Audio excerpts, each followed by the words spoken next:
It's simply not true that every property makes money. In fact, in December 2024 quarter, 5.2% of all property sellers sold for less than they paid. And in one market segment, a whopping 36.7% of properties sold at a loss. Wow. Today we are revealing the riskiest market segments so that you can avoid being part of this terrible statistic. Welcome to Your First Home Buyer Guide, the podcast for first home buyers who want to move it along and become homeowners. But most importantly, it is for you to become an educated home buyer. I'm Meighan and that was Veronica. We're both buyer's agents and probably old enough to be your mum. But it's a good thing because between us we've got over 45 years experience to share with you and bucket loads of stories about avoidable mistakes. Together, we're going to make sure you get unbiased and real information you can rely on. Allow us to guide you on your home buying journey. We want you to become an educated home buyer so that you can stop looking for your first home and actually become a proud homeowner. We've got loads of great tips for you in this episode, and if you'd like more useful tools, head over to the website homebuyeracademy.com.au, and there you'll get access to our free mini course, How to Price a Property Like a Professional. You will also find the holy grail of home buying education, Your First Home Buyer Guide, the online course for people who want to become educated home buyers. We created this for you to help you get on the right path to home ownership for your first home and beyond. But before we get into the interesting stuff in this week's episode, we've got the boring bit, the disclaimer. You of course know that nothing in this podcast is to be taken as personal advice. We always recommend getting the advice of an expert in their field who takes the time to understand your personal situation. We've done our very best to ensure that the content is correct at the time of recording. Things change rapidly, so always check with the relevant government authority and your trusted advisors to get the most up-to-date information.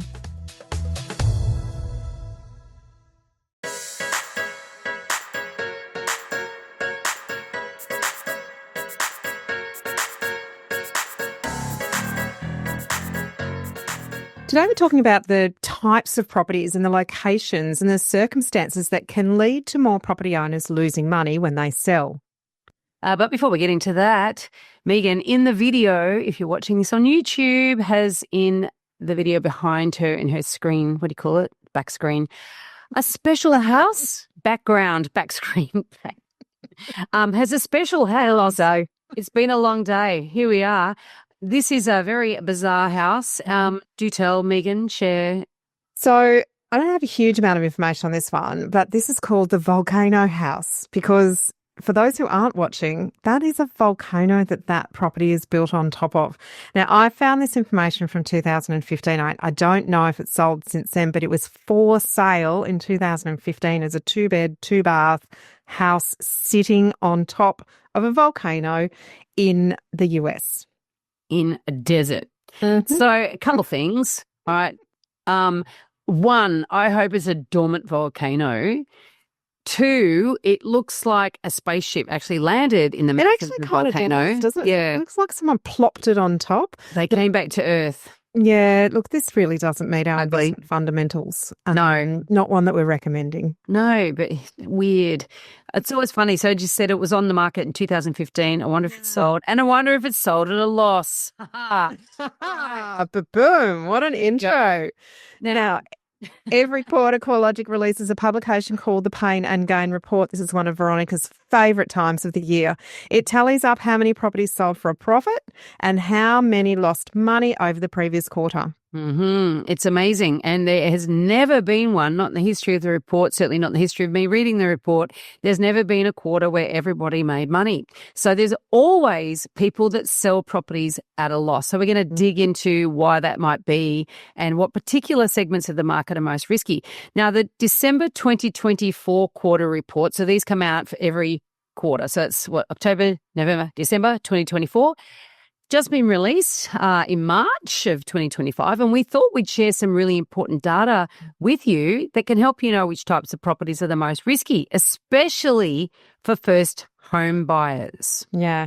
But before we go through the results, we just want to point out that 5.2% sold for less than the owners paid for the property, right? But this report is calculated on the sale prices only.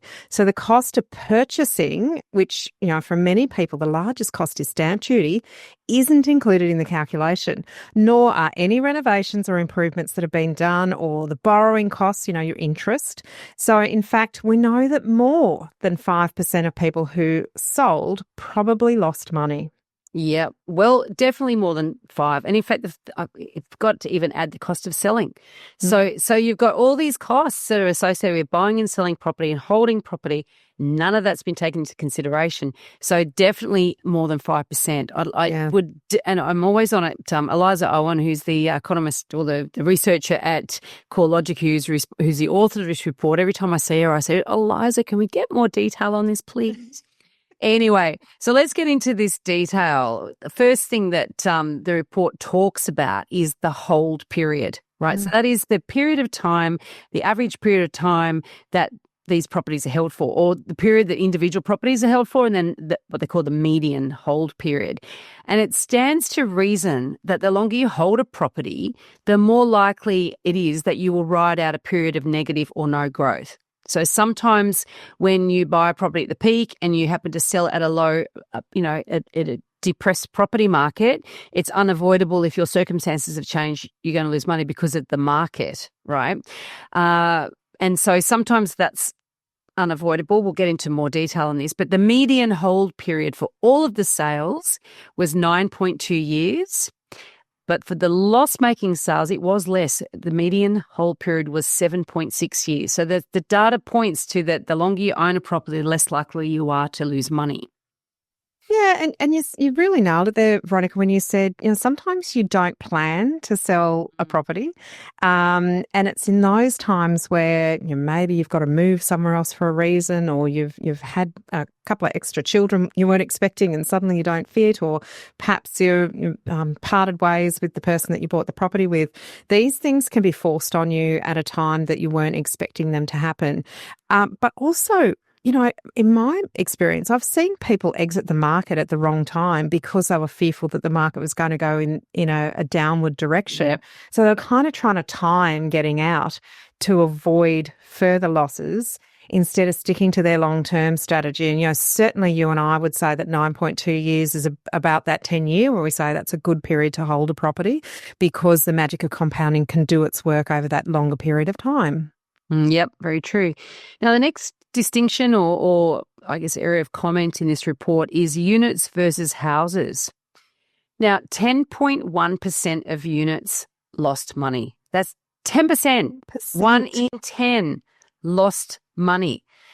And only 3% of houses sold for less than they were purchased for. So that does show very clearly that the risk in the unit space is a lot higher than it is in the house space. It's quite alarming, isn't it? Because if you think about some of the larger unit complexes, perhaps in Sydney, perhaps in Brisbane, doesn't matter where they are. But if you think about maybe you've got 30 in a complex. That's not huge. You can certainly get a lot more than that. Now, 10%, if 10% of those lose money, there's a fair chance that that's going to be a reasonably large amount of money too, depending on how quickly you sell the property after you've purchased it. We talk anecdotally, I'd love to get some rigor around and some analysis around this, but we know that usually in that first 10 years of ownership of a brand new property, so we're talking about units and brand new now, a brand new property will generally go backwards in value before it goes forwards. And sometimes that can be between 5 and 10 years before the price catches up. Yep. Because it has to catch up with the established property price. But 10% of units, that's 1 in 10 people who saved up, got their deposit together, went through hopefully a process of determining, doing due diligence, working out what the right property was for them, only to sell it at a loss. That would be just so disheartening. And spoiler alert, that figure is so high because of a lot of off-the-plan sales that sold for less than they were purchased for. So spoiler alert, we've got more on that coming up. Yeah. The next thing that the report looks at is capital cities versus regions. So a lot of people have this perception that you're more likely to lose money in the capital city, in the region than you are in the capital city, but actually the opposite is true. Well, it certainly was in that quarter anyway. And this can fluctuate because I know actually over time, now I'm going back in memory here rather than actual clear fact, but my perception and my memory is that over in the long term, the odds of losing money in the regions is actually higher than in the capitals. So this is interesting. Just this December quarter, that 6.2% of properties sold in capital cities lost money, and 3.6, so half or a little bit more than half, lost money in the regions. But the thing is that the capital city figure is skewed because there are more units in the capital cities. You'd certainly expect so, because largely in these regional areas, they're lower density. You know, you generally can get a piece of land with the property that you're purchasing for similar or sometimes less money. But we're not actually talking about prices here. We're talking about the property type and the location that it's in. So that's a really interesting one because, you know, in the certainly since COVID, if we go post 2020, it's almost like everyone feels that every market has been doing really well and skyrocketing in value. So this is a really interesting one because I can't remember, you might have a better memory of last quarter's report to see, or if you can compare to, we might have a look at that and pop it in the show notes, but, you know, how does that compare to the previous quarter?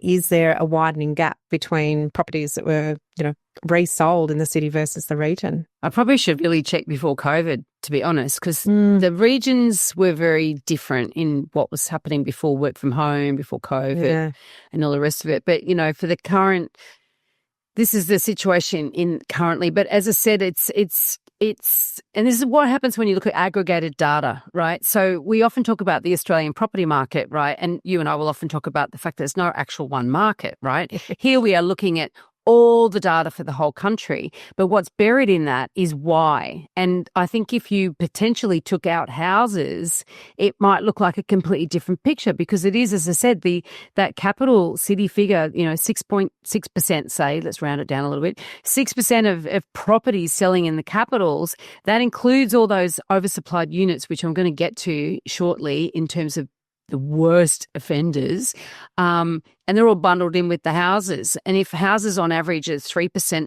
sold at a loss and 10% on units, then obviously the capitals is going to look like a worst bet for buying property. And that's why with all data, you start macro, you start big, and then you've got to get down to the granular. You've got to get to understand that what's actually the components of this data are what is driving these figures. And that's what we're going to get to now because we're going to talk about the biggest losers. And this is something we talk about a lot. Yeah, and I think it's important. It might feel a bit dry and a bit too sort of macro, high level for you listening, but it's really important because all of this sort of thing helps you make decisions around, you know, particularly if you're doing a stepping stone strategy or you're really relying on capital growth to help you step to the next property in the future or as part of your wealth creation plan, you need to know this stuff. You do. You know, this macro level stuff really helps you dig down into the data to then have more information to make more micro level decisions about which property to buy. Yeah. Now, these are the three biggest losing areas, right? Melbourne Inner city units. So it's a region. It's called inner units is what it's called, right? 734 owners of properties in a quarter sold for a loss. That's the biggest by far. The next biggest is Sydney, but Parramatta. So units in Parramatta. Parramatta is known to have had enormous unit development over the past decade or so. And the same with Melbourne Inner City. It's notorious for this, right? And the third, and in Parramatta, the Parramatta region here, 256 properties were sold at a loss.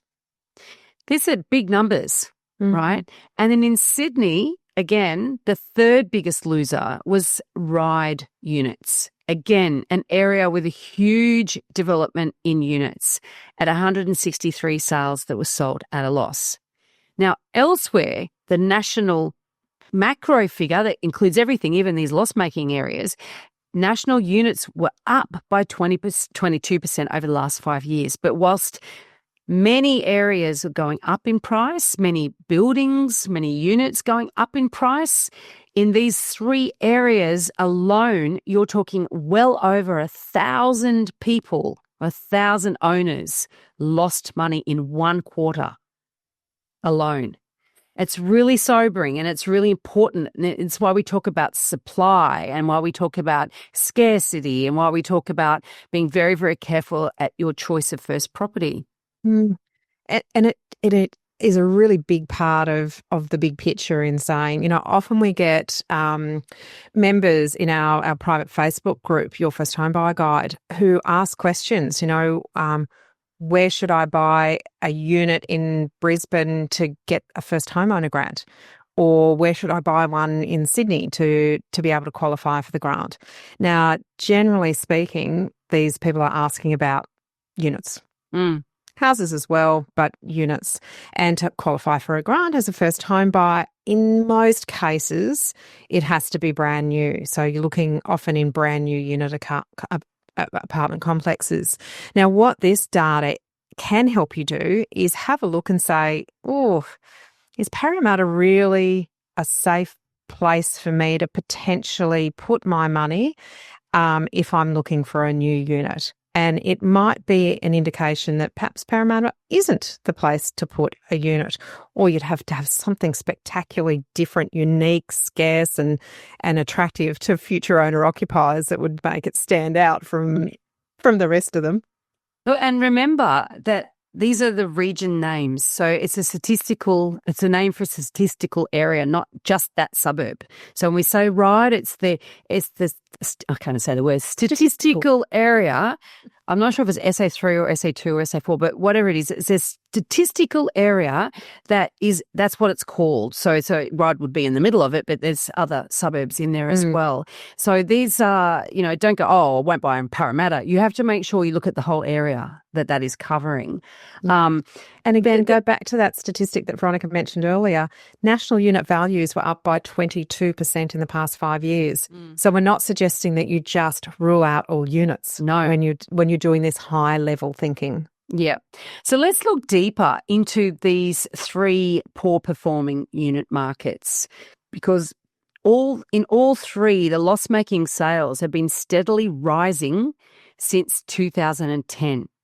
And we've had 2 booms over that period of time in both cities. In Melbourne and in Sydney has had 2 booms and 2 down periods as well over that 14-year period.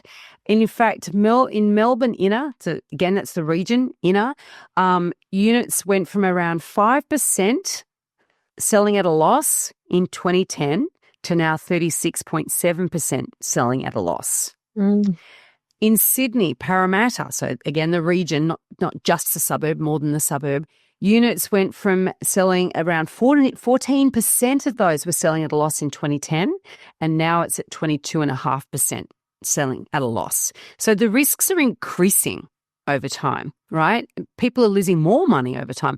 And then the Ryde area in units in Sydney, they've gone from losing around on average 5% in 2010 to now 30.1% over the last that December 2024 quarter lost. So that's a steady increase in the risk of losing money in these areas. It's growing, not falling. And areas like this, these aren't only the 3. There's other areas, because I did go through all these different council areas, and those council areas with a lot of new development, they are the ones typically with high rates of sales at a loss. These are just the 3 worst. Yeah, and by no means the only ones. The risk of losing money in these areas is increasing. It's not going down. But, I guess people might be thinking, well, why is that? And there's no hard and fast answer.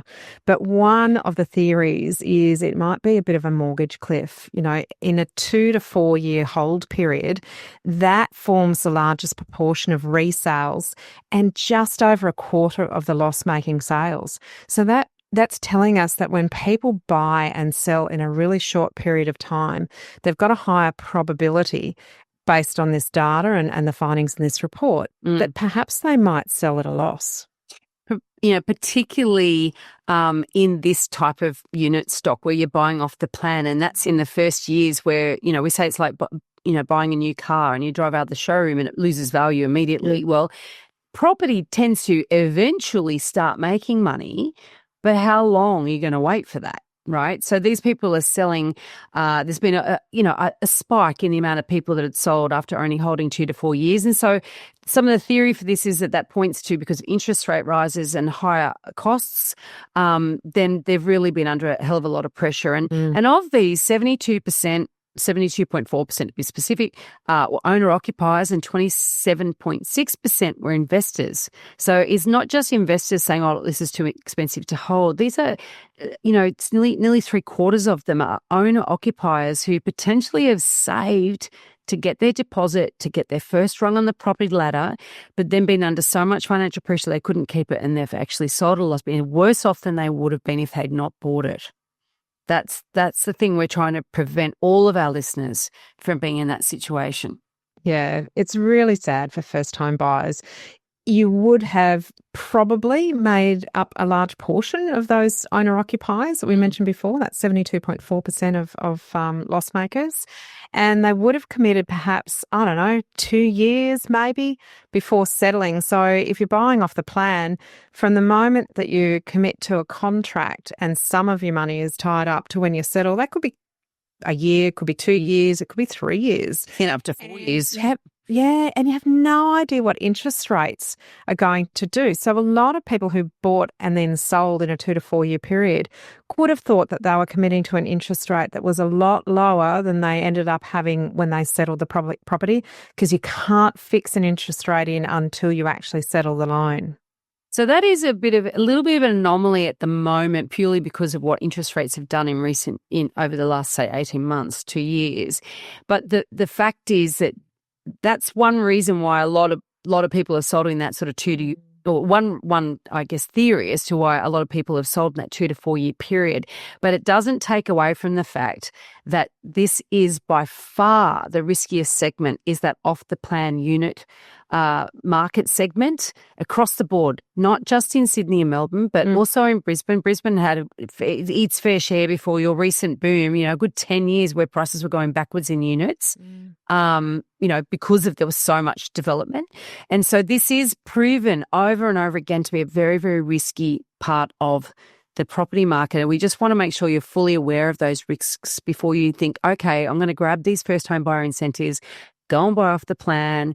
There's a lot of good marketing that convinces you it's a good idea, but I'm telling you, the data doesn't point to being a good idea for most people. Yeah. Poor old Darwin, Veronica. Oh, look, I know. I've been reading these reports for years, and Darwin regularly tops the leaderboard for loss-making sales. Do we say top the leaderboard or bottoms the leaderboard? But this quarter is no different, with 28.3% of properties sold at a loss, right? Now, at least that is an improvement of where it was 4 years ago, which is where 40% was selling at a loss. And the rest of Northern Territory, I don't think we've got any Northern Territorians listeners, but if we do, give us a shout out, let us know. The rest of the Northern Territory came in second worst in the last quarter at 23%. So some of the best performers, I guess. Tough being an owner up there. Oh, shocking. Yeah, really tough. Really tough. On the flip side of that, some of the better performers, so remember we're talking about the Pain and Gain report here, which is put out every quarter by CoreLogic. Eliza Owen, fabulous author of this report. So some of the best performers that were identified in that report were Brisbane. And in Brisbane, only 0.4% of properties sold in the December quarter, so the 3 months leading up to the 30th of December 2024, 0.4% sold at a loss. And I think that's probably, we're not going to draw massive conclusions here, but Brisbane is still in a rising market and has been since 2020. So that's probably, what we would see with our feet on the ground and representative of what we're experiencing. Yeah, and then you've got Adelaide at 0.9%. They've also been in really, really rising market conditions. Regional South Australia came in third at 2.2% selling at a loss, and Perth, which is interesting because I would have thought it would have been among the top three. It was at 2.6% because everybody knows that's had a huge boom over the last couple of years, and the rest of New South Wales at 2.8%, which is sort of interesting too. New South Wales, it's the most expensive state, but you can't judge an entire state. Like you can't judge individual regions. New South Wales, that means everything but Sydney. Everything but Sydney. The thing that I want to draw, though, I mean, you talked about Brisbane's had a boom since 2020 and currently very few properties selling at a loss, as you would expect when prices are rapidly rising. But, we can cast our minds back to pre-COVID and that picture was very different. Brisbane's loss-making sales were much higher. Adelaide's were much higher. Perth's were much higher. In fact, Perth was in the double digits for a long time. Well, I'm just saying we always have to remember that, this won't continue because all markets are cyclical and we have seen these positions in reverse. Yeah. So Perth is a really interesting one, and I suspect that it's sitting on the, best performing sort of side of the equation because it's still in such a strong upswing. So if you think about, we'll draw a few pieces of information together here and say, well, most loss making is in that first 2 to 4 years. So that's where the highest number of properties are sold at a loss. Perth is still on an upswing. So even if someone sold 2 years or purchased 2 years ago, they've still potentially made a gain because the property prices are rising so rapidly over there.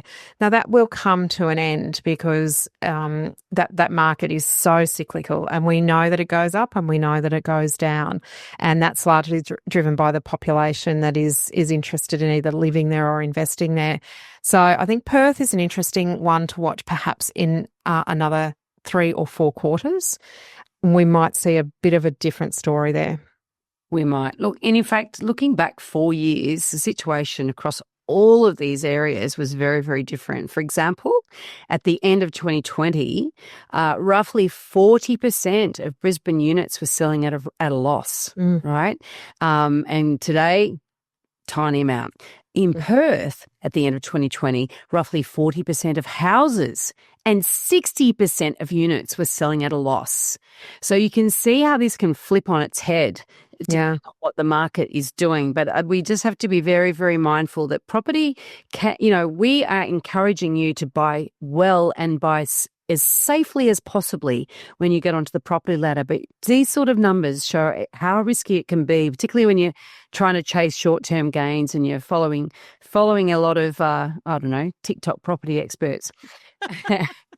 The fundamental issue, though, I guess the fundamental lesson that comes from this particular pain and gain report is to avoid oversupply, particularly in the unit market. So it's a message that we've said many, many times, and this is some hard evidence to show why it's so important. Go and get your hands on the pain and gain report.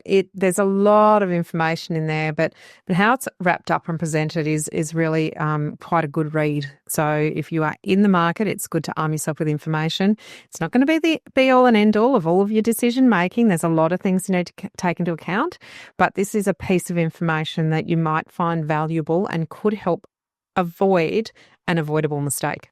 Yep, it's instructive. All right. Have you joined our Facebook group yet? It's called Your First Home Buyer Guide Australia. It's your opportunity to connect with us and ask us your questions, and you will get answers from us, even if they're posted by Jules, who's our assistant. But what it means is that you can be sure that you're not going to get led down the garden path. You're not getting, peer support, which is a wonderful thing, but peer advice is dangerous. Absolutely. I commented on a forum the other day and I just needed to correct some very poor advice in there. I don't usually do it in other people's forums, but I just had to save that person. Quick note, you might think that we cover everything you need to know in these podcasts. A word of warning, we don't. We just scratch the surface here. If you really want to be an educated first home buyer, you need to learn all of the steps and how to do everything in the right order. And, how much should this great advice that we give you, and it is great advice, I can tell you, how much should you pay for this? Well, I can tell you it's a measly $990. The Your First Home Buyer Guide, the course, that is what it costs. And you can get direct access to us to help guide you through your negotiations. You can also share the link of any property you're thinking of buying, and we can help you work out whether it's A, B, or C grade or total no-go zone. And trust me, you will buy better with our guidance, and you'll overpay by a lot more than $1,000 if you don't know what you're doing. And in fact, today's campfire, I was chatting with one of our students, and we were talking auction tactics. And he had been to auction. Now, he didn't buy it because the other person did have more money than he did, but his tactics were I'm so proud of him because he didn't bid like your typical bidder. He really took charge of that auction. He gave himself the best possible chance at getting it. And then we worked at fine-tuning some of those things that he did and improving on them. So that's the sort of coaching you get. In this episode, we've only touched on a tiny part of the huge amount of things you need to know to become an educated first home buyer. There is so much more for you to do. You can learn all of the steps in the right order and avoid all of the mistakes that others have made in our 10-step online course for first home buyers. If you'd like to learn more about the right process and avoid making rookie errors, become an educated home buyer. Head over to the website, check out your first home buyer guide, the course that we have created for you. And don't forget to subscribe to the podcast so you won't miss an episode. And if you've liked what you've heard today, please give us an iTunes review. It helps other people find us. And of course, I know it's a bit cringy, but we're going to ask for 5 stars. Thank you. Thanks for joining us. We hope you've found this really useful. And if you have, please share the love with others who you know are in the same boat. We'll be back next week with more priceless stuff.